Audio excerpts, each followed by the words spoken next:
నమస్కారం. నా పేరు శ్రీరామ్ శర్మ. ఎవరైనా సరే ప్రభుత్వ ఉద్యోగంలో చేరబోతున్న ఉద్యోగస్తులు కంపల్సరిగా డిక్లరేషన్ ఇవ్వాలి.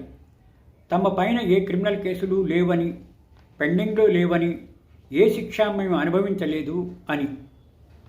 ఇలా ఒక సిఆర్పిఎఫ్లో జాయిన్ అయిన జవాను డిక్లరేషన్ ఇచ్చాడు. నా మీద ఏ కేసులు లేవు, నా మీద క్రిమినల్ కేసులు లేవు, నేను ఇప్పటిదాకా ఏ శిక్ష అనుభవించలేదు. కానీ అది తప్పు. ఆయన మీద క్రిమినల్ కేసు పెండింగ్లో ఉంది. ఇట్లా కేసు పెండింగ్ ఉన్న విషయాన్ని దాచి ఆయన ఉద్యోగంలో చేరాడు సిఆర్పిఎఫ్గా, కానిస్టేబుల్గా.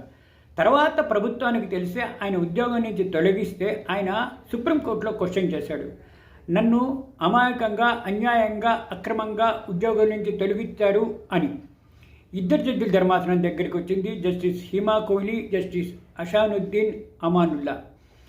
వాదోపవాదాలు విన్న తర్వాత నిర్ధారించారు, ఇతను తప్పు చెప్పాడు.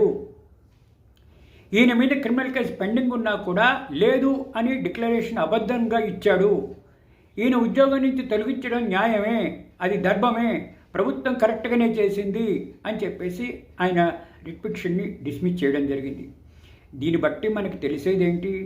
ఎవరైనా సరే ప్రభుత్వ ఉద్యోగంలో చేరబోతున్న ఏ వ్యక్తులైనా ఇట్లా తప్పుడు డిక్లరేషన్ ఇస్తే పర్యవసానాలు ఇదే విధంగా ఉంటాయి. ఓపెన్గా చెప్పాలి ఏ కేసులు ఉన్నాయి, ఎన్ని కేసులు పెండింగ్ ఉన్నాయి, ఎన్ని కేసుల్లో జైలు శిక్ష విధించారు, ఎన్ని కేసుల్లో అప్పీల్ వెళ్ళారు.